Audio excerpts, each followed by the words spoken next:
Telegram 360 a présenté Info 360. Info 360, yon condensé actualité journée en 360 secondes. Tout ça doit connaître sur ce qui passe dans le pays d'Haïti à l'autre côté, Info 360. Info 360, c'est information pratique, bien traitée, sans fausse côté. Nouvelle page d'information avec Telegram 360. Bonsoir à tous, bienvenue à Info 360. L'unité de lutte contre la corruption tient ce jeudi 29 février 2024 à la deuxième édition de la journée de déclaration de patrimoine dans ses nouveaux locaux à Delma 83. L'ULCC insiste sur la nécessité pour les personnes concernées de passer remplir les formulaires disponibles en ce sens car il s'agit d'une obligation conformément à la loi du 12 février 2008. Une assistance juridique sera fournie aux intéressés pendant le déroulement de l'événement par des professionnels du droit, promet l'institution. Des substituts commissaires du gouvernement, des greffiers et des notaires seront présents pour accompagner les personnes assujetties. Crise en Haïti, les Nations Unies lancent un appel à l'aide pour 674 millions de dollars afin d'exécuter des projets humanitaires dans le pays. Alors que ce pays des Caraïbes d'environ 12 millions d'habitants est confronté à une montée de la violence et à une grave crise alimentaire, l'ONU estime urgent que des partenaires contribuent à la collecte de ce montant. Haïti est en proie à des troubles depuis des années, avec des gangs armés prenant le contrôle de certaines parties du pays et déclenchant une violence brutale, laissant l'économie et le système de santé publique en lambeaux, affirme l'organisation selon la voix de la mairie. La détérioration de la situation sécuritaire, le quasi-effondrement des services de base, l'impact d'années de sécheresse et de catastrophes naturelles laisseront 5,5 millions d'Haïtiens extrêmement vulnérables en 2024, indique le plan d'urgence élaboré par l'Instance mondiale. Le plan, estimé pour aider 3,6 millions de ces personnes, nécessiterait 673,8 millions de dollars pour y parvenir, un objectif ambitieux avec des opérations humanitaires internationales chroniques sous-financé. Il indique qu'environ 45% de la population est désormais en situation d'insécurité alimentaire, dont 250 000 enfants souffrent de malnutrition aiguë. Info 360.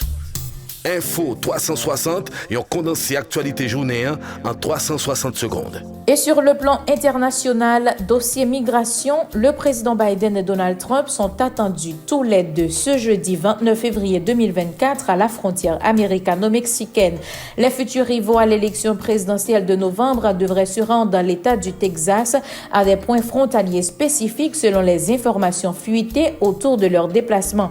Lors de sa visite jeudi, le président Joe Biden devrait rencontrer des agents de patrouille frontalière, des forces de l'ordre et des dirigeants locaux à Brownsville pour discuter de la nécessité d'un accord frontalier. Des sources affirment que Biden envisage une action exécutive radicale pour restreindre la capacité des migrants à demander l'asile à la frontière s'ils traversent illégalement.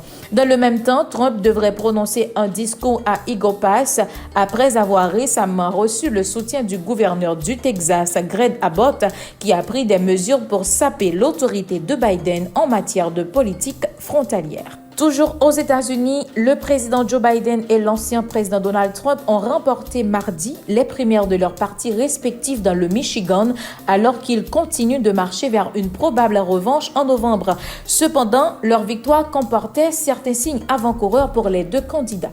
Biden a fait face à une résistance organisée dirigée par des Américains, Arabes et musulmans contre la gestion par son administration de la guerre israélienne à Gaza, avec des centaines de personnes dans le Michigan faisant campagne pour convaincre les électeurs démocrates de voter non engagés en signe de protestation. Du côté des républicains, la victoire de Trump n'a pas non plus réussi à dissimuler la division au sein de son parti. Environ 68% des républicains ont voté pour Trump, tandis que 27% ont voté pour l'ancienne gouverneure de Caroline du Sud, Nikki Haley, ce qui indique qu'un groupe important de républicains sont encore à convaincre. Et dans la page sportive, le championnat spécial de première division division tant annoncée par la Fédération haïtienne de football démarre finalement le samedi 2 mars 2024. C'est en tout cas la nouvelle date retenue après plusieurs reports. La compétition majeure de l'élite footballistique du pays sera donc relancée sous un format particulier.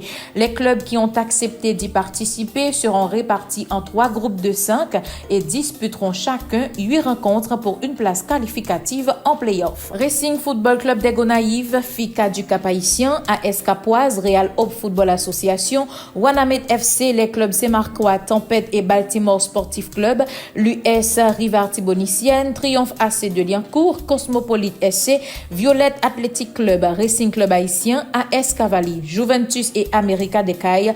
Voilà pour les formations constituant respectivement les groupes A, B et C. Les fans de football haïtien étaient privés de cette compétition depuis plusieurs années en raison notamment du climat d'insécurité qui s'abat sur le pays.